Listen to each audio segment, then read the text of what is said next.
Hey again, everybody. Welcome to another edition of Wheel of Albums. Along with my brother Admin and our friend Jack, I am Justin.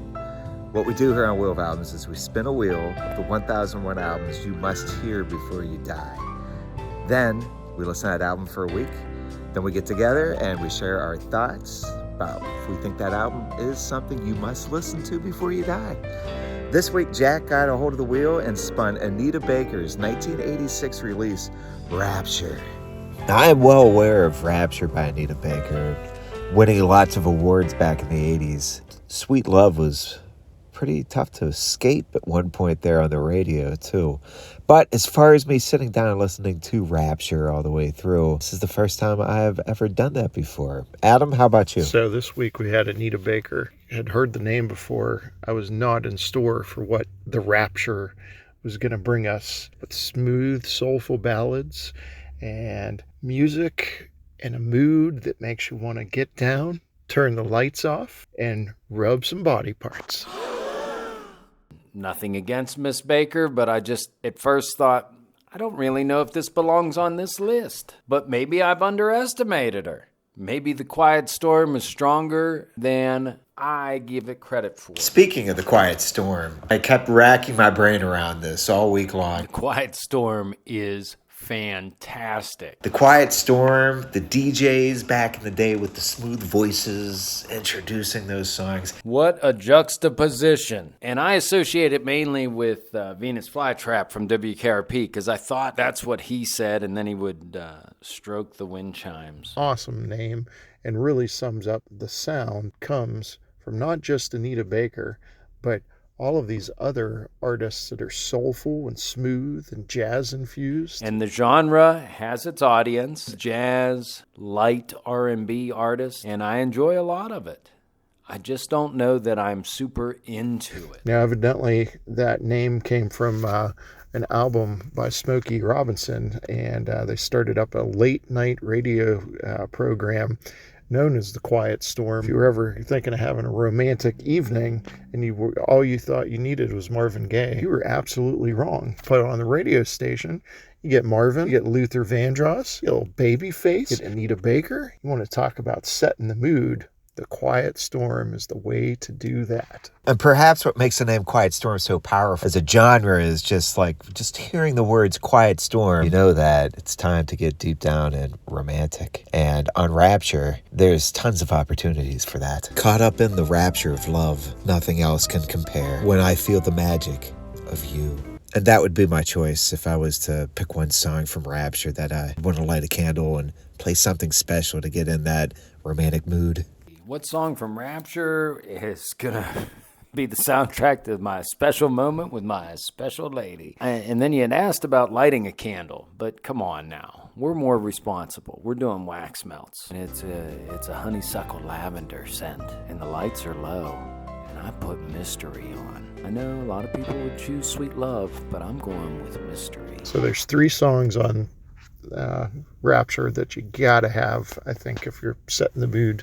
Not just one song, Adam, 3 songs. Someone's looking to get to third base. Those 3 songs are Sweet Love, could be the best song on the album, and then Caught Up in the Rapture is great, the 3rd song, and then my favorite from the album is Mystery, because the bass line in that song is so good. Just it sets the mood just right, be kind of like a crescendo to your evening, through the rest of the album.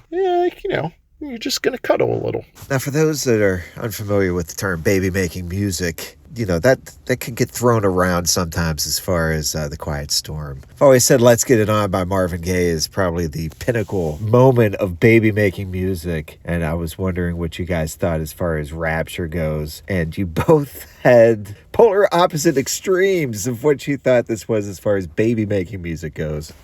I'll just play Switzerland and give it a 5 on a scale of 1 to 10. Because I agree with both your points. Jack, let's start with you. I don't think it's baby-making music. I think maybe somebody's tubes have been tied. There might be past menopause. They're already a mother. They're just looking, like Stella, to get their groove back, but at a little bit slower pace than they used to. And Anita Baker's getting that job done for them. Let me tell you what. You listen to that. You want to get the candles out. You want to get the oil out. You want to rub some feet. You want to rub some backs, and you may not even have to do anything else. I think Anita might just get whoever you're with pregnant without even doing anything else. You're still a sexy old bee, is what Anita's telling you. But slow it down. Enjoy. Smell the roses. On a scale of 1 to 10 for baby making music, you have to score Rapture an 11. Scale of 1 to 10, you're probably not going to have a baby. You're a little bit older. You're being more responsible. You're trying to be careful out there. So I'm going to go with 1 for baby making music, but a solid 7 for midnight rendezvous music. Okay, if we're going to get away from all the baby making and foot rub and then all that jazz, the actual album itself, it's a solid listen. Anita Baker has a great voice. The production on Rapture is really good. The backing band does its thing too. I mean, you can tell it's rooted in 1986, obviously.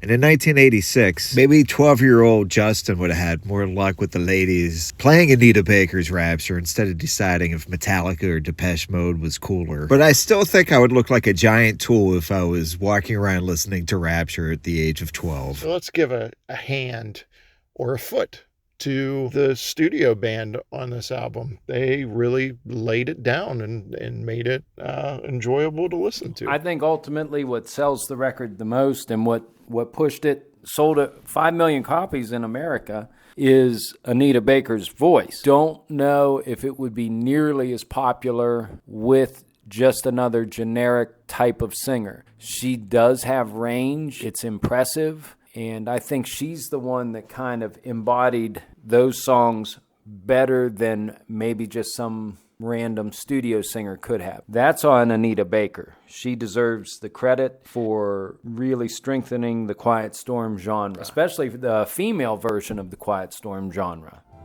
Okay, rating all the songs 1 to 10 on Rapture and then dividing that number by the number of songs on the album. I had the highest rating with the 6, Jack next up at a 5.13, and Adam had the lowest rating for Rapture at 4.63. Our favorite songs on the album, Sweet Love, Mystery, and Caught Up in the Rapture was our top 3. At the bottom was Down So Long, and had the lowest score out of the 8 songs on the album. So do you need to hear Rapture by Anita Baker before you die? I'm going to say no. Overall, there was no real huge highlights or songs, just a solid listen. And you really like to set the mood with music and rub some body parts. And Rapture, you need to use. Maybe the biggest problem I had with Rapture all week was trying to find the right spot to listen to it. You have to be in a certain headspace, I think, to listen to this. So I'm going to say no. You do not need to listen to Rapture by Anita Baker before you die. A couple of good songs on here. It sounds fine. It doesn't offend in any way. It's not the weakest album we've heard yet, but I think there's a lot of more albums out there that I would put in a list of 1,001 albums you must hear before you die. Jack, what do you say? I preface this with saying that I am starting to get upset at Mr. Dimry or Dimry, however it's pronounced. Frankly, just getting a little sloppy with his lists. Nothing against Miss Baker. She does a fantastic job. Good vocal skills, nice arrangements, but it's not my bag. I cannot recommend that Anita Baker's Rapture is one of the 1001 albums you must listen to before you die. But I'll tell you, the diamond in the rough, the surprise hit, the Same Old Love, 365 days a week, which is strange because that's a year.